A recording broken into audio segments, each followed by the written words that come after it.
નીચે ઓ કેન્દ્રિત વર્તુળ આપેલ છે. આ ઓ કેન્દ્રિત વર્તુળ છે. રેખાખંડ SE એ વર્તુળનો વ્યાસ છે. આ રેખાખંડ SE છે જેને હું ભૂરા રંગ વડે દર્શાવું છું. આ રેખાખંડ SE વર્તુળનો વ્યાસ છે. તો ખૂણા ISE નું માપ શોધો. ખૂણો ISE કે જે અહીં આ ખૂણો છે તેનું માપ આપણે શોધવાનું છે. આપણે આ ખૂણાને ધ્યાનમાં રાખીશું. ખૂણો ISE. દર વખતની જેમ હું ઈચ્છું છું કે તમે વિડીયો અટકાવીને જાતે પ્રયત્ન કરી જુઓ. અહીં આ ઉદાહરણનો ઉકેલ શોધવાની ઘણી બધી રીતો છે. તો પ્રથમ રીત મુજબ, પ્રથમ રીત કે જે આપણે અહીં ઉપયોગ કરીશું, જુઓ કે અહીં ઘણા બધા ત્રિકોણો આપ્યા છે અને આપણે જાણીએ છીએ કે ત્રિકોણના ત્રણેય ખૂણાઓનો સરવાળો 180 અંશ થાય છે. ધારો કે અહીં આ ત્રિકોણ જુઓ કે જેને હું પીળા રંગ વડે દર્શાવું છું.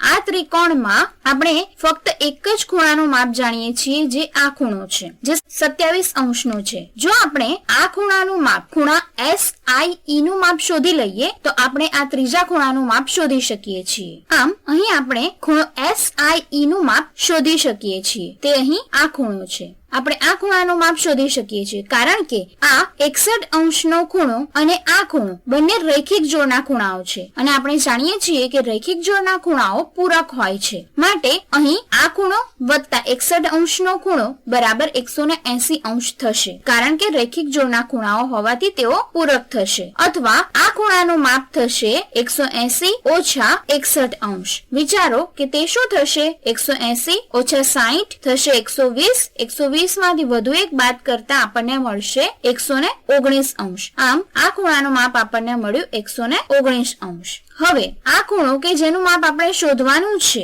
તો આ ખૂણો વત્તા 119 અંશ વત્તા 27 અંશ બરાબર 180 અંશ થશે. અથવા બીજી રીતે વિચારીએ તો આ ખૂણાનું માપ થશે 180 અંશ ઓછા 119 અંશ ઓછા 27 અંશ.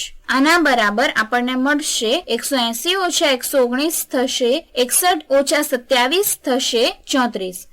આમ 34 અંશ. માટે આ ખૂણાનું માપ આપણને મળ્યું 34 અંશ. હવે આગળ જણાવ્યું તે મુજબ આ ઉદાહરણનો ઉકેલ શોધવા માટે ઘણી બધી રીત વપરાય છે. તો ચાલો આપણે બીજી રીતથી આ ઉદાહરણનો ઉકેલ શોધીએ અને તે માટે હું આપણી સ્ક્રીનને પહેલા જેવી કરી દઉં છું કે જેથી આપણે બીજો ઉકેલ અહીં શોધી શકીએ. આમ આપણે આ ખૂણાનું માપ અહીં શોધવાનું છે. આપણે આ બાબતને અહીં આવી જ રાખીએ છીએ. અહીં હું તમને બતાવવા માંગુ છું કે આ ઉદાહરણનો ઉકેલ ઘણી બધી રીતથી શોધી શકાય છે. આમ અહીં આપણે આ ખૂણાનું માપ શોધવાનું છે. અહીં આપણી પાસે વ્યાસ દ્વારા અંતરાયેલા ખૂણાઓ છે. આમ આપણે જાણીએ છીએ તે મુજબ એક જ અર્ધતલ આવેલા અને વ્યાસ દ્વારા અંતરાયેલા ખૂણા હંમેશા કાટખૂણા હોય છે. તેથી અહીં આ ખૂણો 90 અંશનો ખૂણો થશે. આ ખૂણાનું માપ 90 અંશ થશે. આપણે આપેલ માહિતીનો ઉપયોગ કરીને આ ખૂણાનું માપ શોધી શકીશું અને જો આ ખૂણાનું માપ મળી જાય તો તે પરથી આપણે આ ખૂણાનું માપ શોધી શકીએ છીએ. તો ચાલો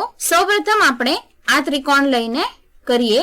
તો આ નાના ત્રિકોણને જો આ નાના ત્રિકોણમાં આપણી પાસે બે ખૂણાઓના માપ છે. માટે આ ત્રીજા ખૂણાનું માપ આપણને મળશે આ ખૂણો વત્તા 61 અંશ વત્તા 90 અંશ. આ ખૂણો વત્તા 90 અંશ વત્તા 61 અંશ બરાબર 180 અંશ થશે. અથવા બીજી રીતે વિચારીએ તો આ ખૂણાનું માપ થશે 180 અંશ ઓછા 90 અંશ ઓછા 61 અંશ બરાબર 180 ઓછા 90 થશે 90 માંથી 60 બાદ કરતા 30 મળશે અને 30 માંથી વધુ એક બાદ કરતા આપણને 29 અંશ મળશે. માટે આ ખૂણાનું માપ આપણને મળ્યું 29 અંશ. હવે અહીં આ મોટા ત્રિકોણને જુઓ કે જેને હું આ રંગ વડે દર્શાવું છું. આ મોટા ત્રિકોણમાં આપણે આ ખૂણાનું માપ જાણીએ છીએ અને આ ખૂણાનું માપ પણ જાણીએ છીએ. અહીં આપણે આ આખા ખૂણાનું માપ શોધવું છે. હવે આ આખા ખૂણામાંથી આપણે આ ખૂણાનું માપ બાદ કરી દઈશું એટલે કે 29 અંશ બાદ કરીશું તો આપણને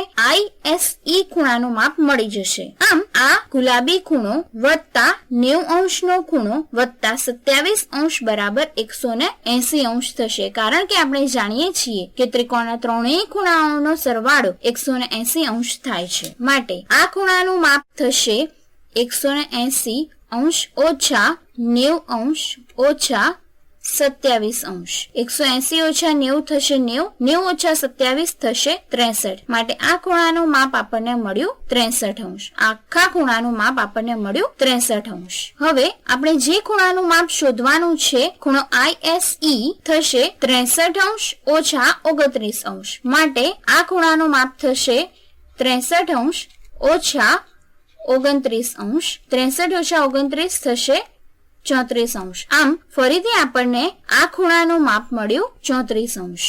આમ પ્રથમ રીત થોડી સરળ હતી, પરંતુ હું તમને અહીં આ વિડીયોમાં એ બતાવવા માંગુ છું કે આ બાબતનો ઉકેલ ઘણી બધી રીત એટલે કે જુદી જુદી રીતથી આ ઉદાહરણનો ઉકેલ શોધ્યો. આપણે વ્યાસ દ્વારા બનતા ખૂણાનો ઉપયોગ કરીને આ ખૂણાનું માપ શોધ્યું છે. આપણે તે આગળના વિડીયોમાં સાબિત કર્યું હતું, કારણ કે આપણે જાણીએ છીએ કે ચાપ દ્વારા અંતરાયેલા ખૂણાનું માપ ચાપના માપનું અડધું હોય છે. અહીં તમે જોઈ શકો છો કે તે ચાપ અહીં આ છે, જેને હું ગુલાબી રંગ વડે દર્શાવું છું.